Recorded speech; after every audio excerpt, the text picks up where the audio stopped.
Dear student, previous class is discussed the C programming concept. So I will continue the same concept, C programming. In C programming, the previous class we discussed the data type, variable and constant. Okay, and then have to follow some rules when we declare. ಅಂದರೆ syntax ಗೊತ್ತಾಯಿತು, data types ಗೊತ್ತಾಯಿತು, ಮತ್ತು variable ಗೊತ್ತಾಯಿತು. ಈಗ ನಾವು ಏನು ತಿಳ್ಕೊಳ್ಳೋಣ, ಒಂದು ಪ್ರೋಗ್ರಾಮ್, ಸಿಂಪಲ್ ಪ್ರೋಗ್ರಾಮ್ ಎಕ್ಸಾಂಪಲ್ಸ್ ತಿಳ್ಕೊಳ್ಳೋಣ. ಆ ಪ್ರೋಗ್ರಾಮ್ ಎಕ್ಸಾಂಪಲ್ ತಿಳ್ಕೊಳೋಕ್ಕಿಂತ ಮುಂಚೆ ನಾವು ನಿಮಗೆ ಸಿ ಪ್ರೋಗ್ರಾಮಿನ ಸ್ಟ್ರಕ್ಚರ್ನ ಡಿಸ್ಕಸ್ ಮಾಡೋಣ. ಈಗ ನಾವು C programming structure, programming structure ಯಾವ ರೀತಿ ಇರುತ್ತೆ ಅಂತ ಡಿಸ್ಕಸ್ ಮಾಡ್ತಾ ಇದ್ದೀವಿ. ಫಸ್ಟು ಪ್ರೋಗ್ರಾಮಲ್ಲಿ ಹೆಡ್ಡರ್ ಫೈಲ್ಸ್ ಅಂತ ಬರುತ್ತೆ.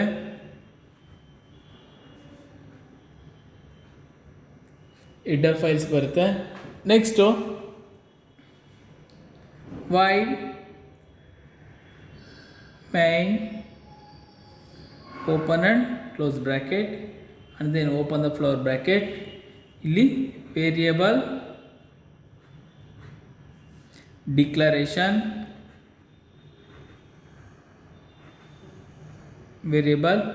ಡಿಕ್ಲರೇಷನ್, ಅದಾದಮೇಲೆ input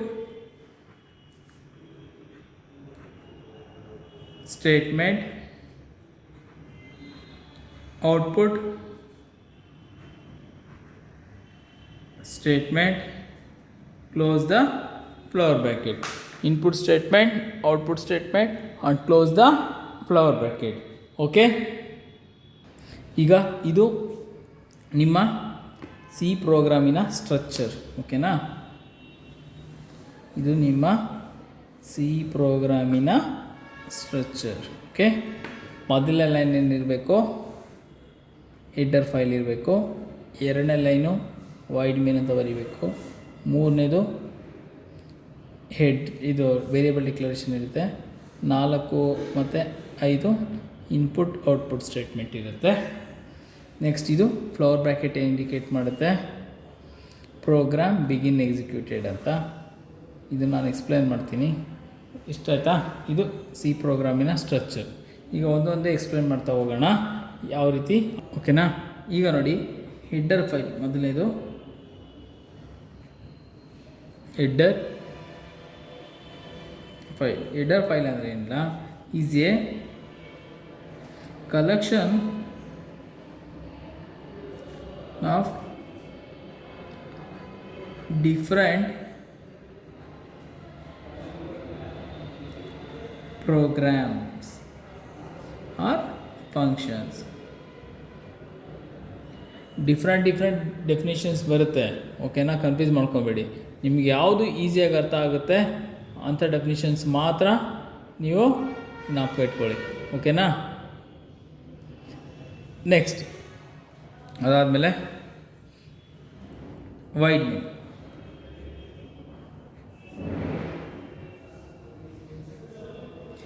it indicate the program begin for execution. Program ಈಗ ಎಕ್ಸಿಕ್ಯೂಷನ್ಗೆ ಸ್ಟಾರ್ಟ್ ಆಯಿತು ಅಂತ ಇರುತ್ತೆ. Next flower brackets. It indicate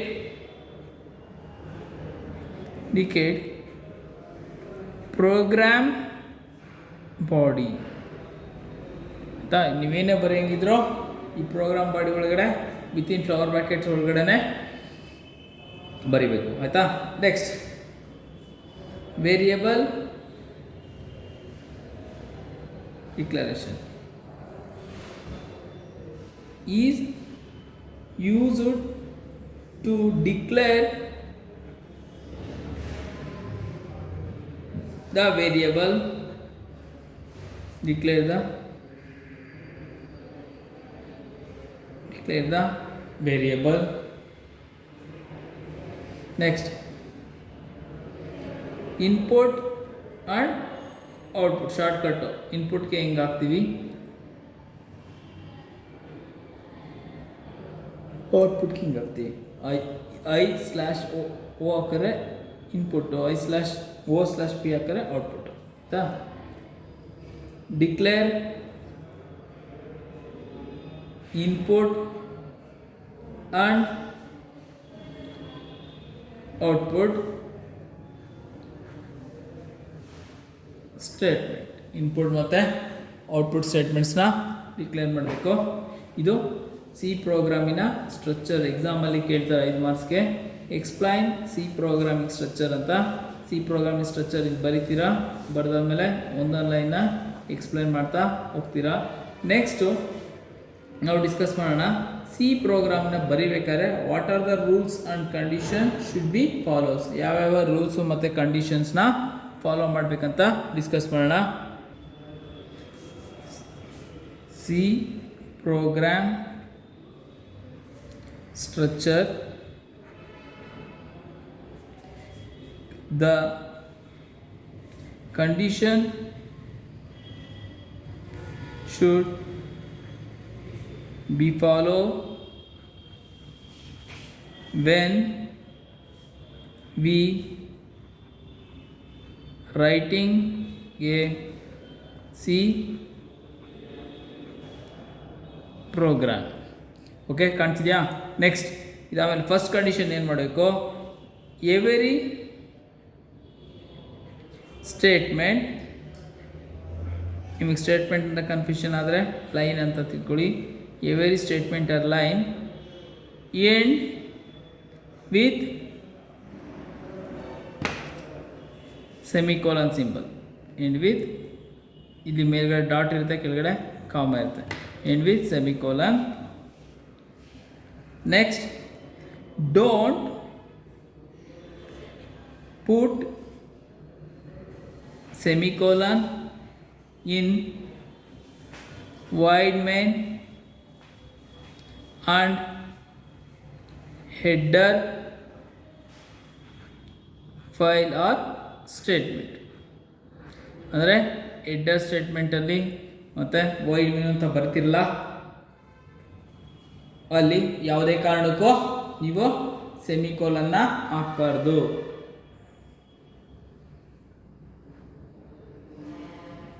ಆಯಿತಾ? ನೆಕ್ಸ್ಟ್ ರೂಲ್ಸ್ ಏನಪ್ಪ ಅಂದರೆ, ನೀವು ಸಿ ಪ್ರೋಗ್ರಾಮ್ ಅನ್ನೋದು ಒಂದು ಕೇಸ್ ಸೆನ್ಸಿಟಿವ್, ಅಂದರೆ ಕೇಸ್ ಸೆನ್ಸಿಟಿವ್ ಲ್ಯಾಂಗ್ವೇಜ್. ಅಂದರೆ ಸ್ಮಾಲ್ ಲೆಟ್ರ್ ಇ ಮತ್ತು ಕ್ಯಾಪಿಟಲ್ ಲೆಟ್ರ್ ಇ ಎರಡಕ್ಕೂ ಬೇರೆ ರೀತಿಯ ಅದು ಮೀನಿಂಗ್ ಇರುತ್ತೆ. ಅದಕ್ಕೆ ನೀವು ಸ್ಮಾಲ್ ಲೆಟರ್ ಯೂಸ್ ಮಾಡಿದ್ರೆ ಸ್ಮಾಲ್ ಲೆಟರ್ ಯೂಸ್ ಮಾಡಬೇಕು, ಕ್ಯಾಪಿಟಲ್ ಲೆಟರ್ ಯೂಸ್ ಮಾಡಿದ್ರೆ ಕ್ಯಾಪಿಟಲ್ ಲೆಟರ್ ಯೂಸ್ ಮಾಡಬೇಕು. ಆದರೆ ನೀವು ಯಾವಾಗಲೂ ಕೂಡ ಸಿ ಪ್ರೋಗ್ರಾಮಲ್ಲಿ ಸ್ಮಾಲ್ ಲೆಟರ್ಸೇ ಯೂಸ್ ಮಾಡ್ತೀವಿ. ಕಾರಣ ಏನಂದರೆ ನಮಗೆ ಮಿಸ್ ಮ್ಯಾಚ್ ಆಗಿ ಎರರ್ಸು ಬರಬಾರ್ದು ಅಂತ. ಓಕೆನಾ? ನೆಕ್ಸ್ಟ್ ಇದಕ್ಕೊಂದು ಸಿಂಪಲ್ ಎಕ್ಸಾಂಪಲ್. ಹೋಗ್ತಾ ಹೋಗ್ತಾ ಹೆಡರ್ ಫೈಲ್ ಅರ್ಥ ಆಗುತ್ತೆ. ಹೆಡರ್ ಫೈಲ್ ಯಾವಾಗಲೂ ಸ್ಟಾರ್ಟ್ ಆಗೋದು ಆ್ಯಶ್ ಇನ್ಕ್ಲೂಡ್ ಅಂತ ಸ್ಟಾರ್ಟ್ ಆಗುತ್ತೆ. ಇದೆಲ್ಲ ಏನು ಅಂತ ನೆಕ್ಸ್ಟ್ ಹೋಗ್ತಾ ಹೇಳ್ಕೊಡ್ತೀನಿ. ಆ್ಯಶ್ ಇನ್ಕ್ಲೂಡ್ ಈ ಥರ ಒಂದು ಸ್ಕ್ವೇರ್ ಬ್ರ್ಯಾಕೆಟ್ ಓಪನ್ ಮಾಡಿ, ಅಲ್ಲಿ stdio.h ಅಂತ ಬರುತ್ತೆ. ಇದೆಲ್ಲ ಕ್ಲಾಸ್ಗೆ ಹೋಗ್ತಾ ಅರ್ಥ ಆಗುತ್ತೆ. ಅದಾದಮೇಲೆ ಇದು ಹೆಡರ್ ಫೈಲ್ ಆದಮೇಲೆ void main ಅಂತ ಬರೀರಿ, ಫ್ಲವರ್ ಬ್ರ್ಯಾಕೆಟ್ ಓಪನ್ ಮಾಡಿ. ಇಲ್ಲಿ ನೀವು ವೇರಿಯೇಬಲ್ ಡಿಕ್ಲರೇಷನ್ ಅಂತ ಇರೋದಲ್ಲ, ಇಂಟ್ ಎ ಅಂತ ಬರೀರಿ. ನೆಕ್ಸ್ಟ್ ಒಂದು ಔಟ್ಪುಟ್ ಸ್ಟೇಟ್ಮೆಂಟ್, ಇನ್ಪುಟ್ ಸ್ಟೇಟ್ಮೆಂಟ್ ಅಂತ ಬರುತ್ತೆ. ಅದನ್ನು ಇಲ್ಲಿ ಬರೆದಿರ್ತೀನಿ, ನೆಕ್ಸ್ಟ್ ನಿಮ್ಗೆ ಗೊತ್ತಾಗುತ್ತೆ ಏನು input statement output. Print F new. ಇಲ್ಲಿ ನಿಮಗೆ ಇದೇನು ಅರ್ಥ ಆಗಿರಲ್ಲ. ಓಕೆನಾ? ನೀವು ತಿಳ್ಕೊಬೇಕಾದಷ್ಟು ಏನಪ್ಪ ಅಂದರೆ ಹೆಡರ್ ಫೈಲ್ ಬರ್ತಿಬೇಕು, starting with the hash symbol include. ಆಯಿತಾ? ಇದು ಹೆಡರ್ ಫೈಲ್ನ ನೇಮ್. ಅದಾದಮೇಲೆ ವೈಡ್ ಮೆನು ಬರ್ತೀರಾ, ವೇರಿಯೇಬಲ್ ಡಿಕ್ಲರೇಷನ್ ಬರ್ತೀರಾ, ಇನ್ಪುಟ್ ಔಟ್ಪುಟ್ ಸ್ಟೇಟ್ಮೆಂಟ್ ಯಾವ್ದು ಬೇಕಾದ್ರೂ ಬರ್ತೀರಾ. ಇಲ್ಲಿ ಸೆಮಿಕೋಲನು ಯಾವುದಕ್ಕೆ ಹಾಕಿದ್ದೀವಿ ನೋಡಿ, ಇವೆರಡಕ್ಕೂ ಹಾಕಂಗಿಲ್ಲ. ಓಕೆನಾ? ಇಷ್ಟು ತಲೆ ನಾಲ್ಕು ಇಟ್ಕೊಳ್ಳಿ. ಆಯಿತಾ? ನೆಕ್ಸ್ಟ್ ನಾವು ವೇರಿಯಬಲ್ ಡಿಕ್ಲರೇಷನ್ ಗೊತ್ತಾಗಿದೆ ನಿಮಗೆ, ಇನ್ಪುಟ್ ಔಟ್ಪುಟ್ ಸ್ಟೇಟ್ಮೆಂಟ್ ಗೊತ್ತಾಯಿತು, ವೇರಿಯಬಲ್ ಡಿಕ್ಲರೇಷನ್ ಗೊತ್ತಾಯಿತು, ಕಾನ್ಸ್ಟೆಂಟ್ ಅಂದರೆ ಏನು ಅಂತ ಗೊತ್ತಾಯಿತು, ಮತ್ತು ವೇರಿಯಬಲ್ ಅಂದರೆ ಏನು ಗೊತ್ತಾಯಿತು, ಸಿ ಪ್ರೋಗ್ರಾಮಿನ ಸ್ಟ್ರಕ್ಚರ್ ಏನು ಅಂತ ಗೊತ್ತಾಯಿತು. ನೆಕ್ಸ್ಟ್ ನಾವು ಸಿ ಪ್ರೋಗ್ರಾಮಲ್ಲಿ ಇರೋಂಥ ಇನ್ಪುಟ್ ಔಟ್ಪುಟ್ ಸ್ಟೇಟ್ಮೆಂಟ್ಸ್ನ ಡಿಸ್ಕಸ್ ಮಾಡೋಣ. ಅದಾದಮೇಲೆ ಸಿ ಪ್ರೋಗ್ರಾಮಲ್ಲಿ ಆಪ್ರೇಟರ್ಸ್ ಅಂತ ಬರುತ್ತೆ. ಓಕೆ, ನೆಕ್ಸ್ಟ್ ಸಿ ಪ್ರೋಗ್ರಾಮಲ್ಲಿ ಇನ್ಪುಟ್ ಔಟ್ಪುಟ್ ಸ್ಟೇಟ್ಮೆಂಟ್ಸ್. ಇದು ಸ್ಟ್ರಕ್ಚರ್ ಅರ್ಥ ಆಗಿದೆ ಅಂತ ತಿಳ್ಕೊತೀನಿ. ನೆಕ್ಸ್ಟ್ ಸಿ ಪ್ರೋಗ್ರಾಮಿನ input output statement.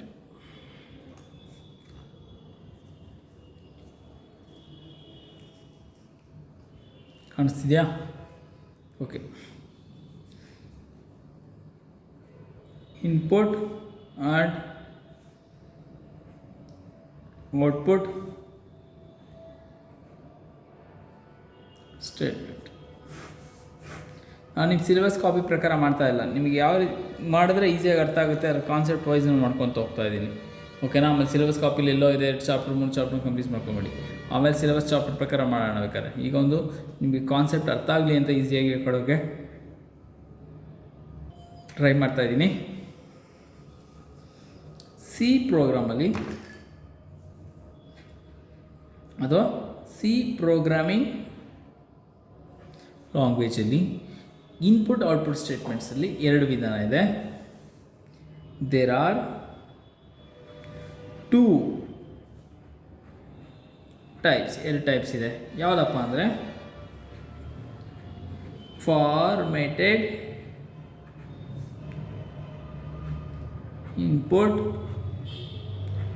Output statement, ಎರಡನೇದು unformatted input slash output statement. Formatted input statement ಮತ್ತು ಅನ್ಫಾರ್ಮೇಟೆಡ್ ಇನ್ಪುಟ್ ಸ್ಟೇಟ್ಮೆಂಟ್. ಆಯಿತಾ? ಇಲ್ಲಿ ಬರೆಯೋಣ diagram. Input output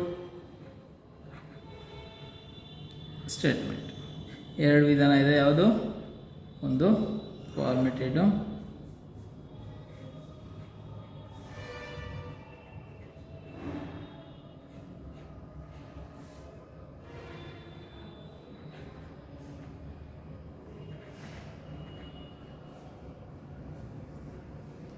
formatted input and output, unformatted input and output. Formatted input statement ಮತ್ತೆ unformatted input output statement. ಯಾವ formatted input output statement ಅಂದರೆ ಇದರಲ್ಲಿ 2 ವಿಧಾನ. ಈ ಕಡೆ ಇನ್ಪುಟ್ ಬರಿತೀನಿ, ಕಡೆ ಔಟ್ಪುಟ್ ಬರ್ತೀನಿ. ಇನ್ಪುಟ್ ಸ್ಟೇಟ್ಮೆಂಟ್ ಯಾವುದು? ಫಾರ್ಮ್ಯಾಟೆಡು, ಸ್ಕ್ಯಾನ್ಎಫ್. ಔಟ್ಪುಟ್ ಯಾವುದು?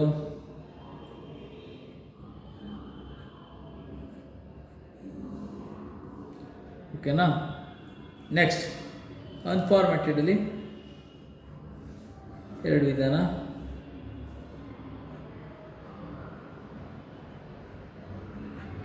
Input, output. ಇನ್ಪುಟ್ ಸ್ಟೇಟ್ಮೆಂಟ್ ಯಾವುದು?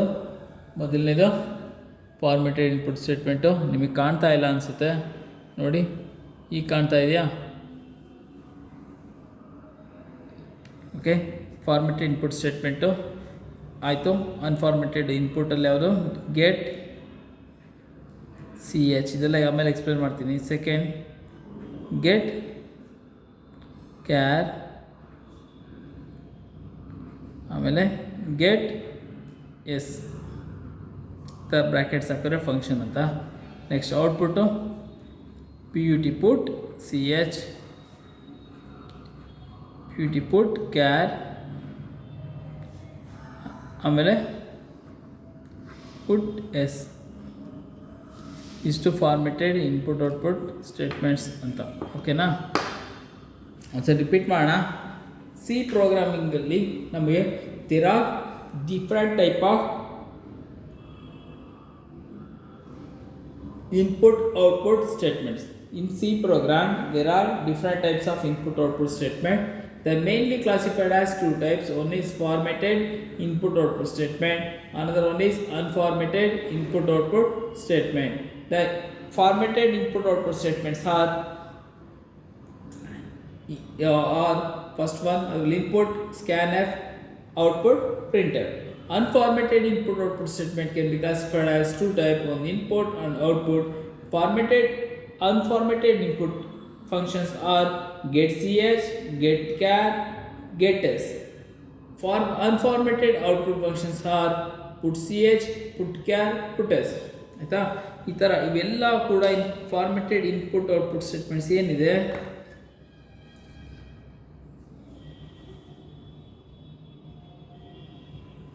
ಇವೆಲ್ಲವೂ ಕೂಡ ಇನ್ಫಾರ್ಮೇಷನ್ನು ಒಂದು ಕಡೆ ಸೇವ್ ಆಗಿರುತ್ತೆ. ಅದು ಯಾವುದಪ್ಪ ಅಂದರೆ stdio.h. ನೀವು ಪ್ರೋಗ್ರಾಮ್ ಬರಬೇಕಾದ್ರೆ ಮೊದಲನೇ ಬರೆದಿದ್ದೀರಿ stdio.h ಅಂತ, ಅವಾಗ ತಲೆ ಬರುತ್ತೆ. STD ಅಂದರೆ ಸ್ಟ್ಯಾಂಡರ್ಡ್ ಇನ್ಪುಟ್ ಔಟ್ಪುಟ್ ಸ್ಟೇಟ್ಮೆಂಟ್. ನಿಮ್ಮ ಸಿ ಪ್ರೋಗ್ರಾಮ್ ಮಾಡಬೇಕಾದ್ರೆ ಇನ್ಪುಟ್ ಔಟ್ಪುಟ್ ಸ್ಟೇಟ್ಮೆಂಟ್ ವರ್ಕ್ ಆಗಬೇಕಂದ್ರೆ ಈ ಸ್ಟ್ಯಾಂಡರ್ಡ್ ಇನ್ಪುಟ್ ಔಟ್ಪುಟ್ ಸ್ಟೇಟ್ಮೆಂಟ್ ನೀವು ಇನ್ಕ್ಲೂಡ್ ಮಾಡ್ಕೊಂಡಿದ್ರೆ ಮಾತ್ರ ಆಗುತ್ತೆ. ಇಲ್ಲಾಂದರೆ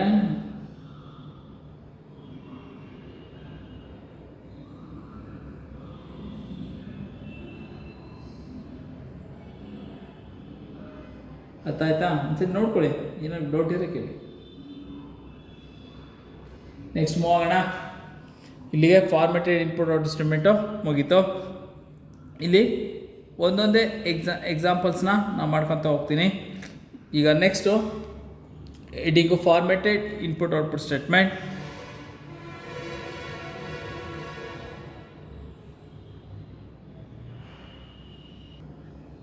topic formatted input and output statement. Formatted input statements and output statement. First one, write the formatted input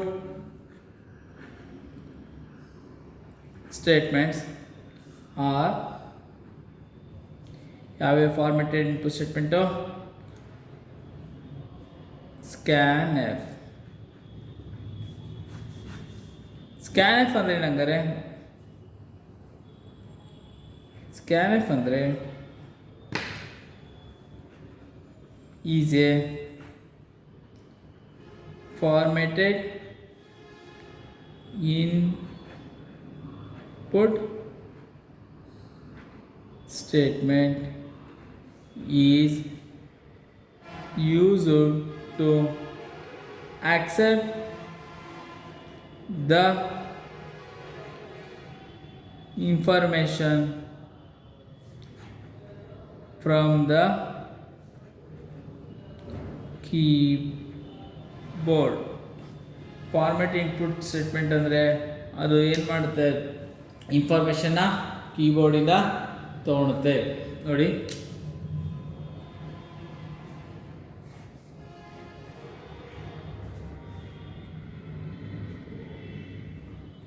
keyboard, scanf,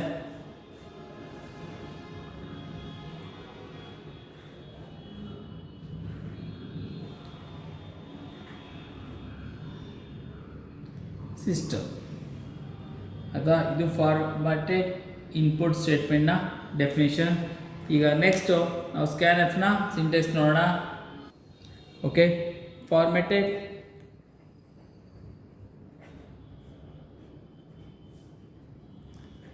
input statement syntax ಯಾವ್ದು ಮಾಡ್ತಿಲ್ಲ ನಾವು ಸ್ಕ್ಯಾನ್ ಆ್ಯಪ್. ಓಕೆ, ಸ್ಕ್ಯಾನ್ ಆ್ಯಪ್ಗೆ ಸಿಂಟ್ಯಾಕ್ಸ್ ಯಾವ ರೀತಿ ಬರುತ್ತೆ? ಸ್ಕ್ಯಾನ್ ಆ್ಯಪ್ ಅಂತ ಬರೀಬೇಕು, A small letter scanf, open the bracket, double quote ಹಾಕಬೇಕು.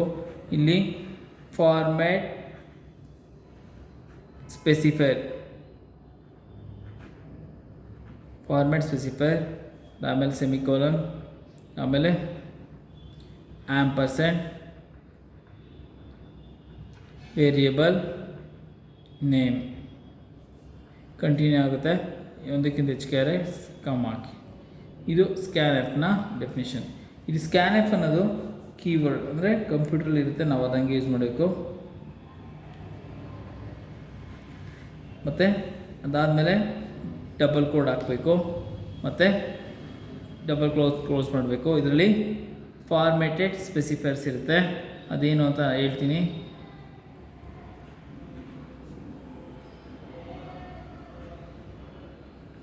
ನೆಕ್ಸ್ಟ್ ಕ್ಲೋಸ್ ಮಾಡಬೇಕು, ಸೆಮಿಕೋಲನ್.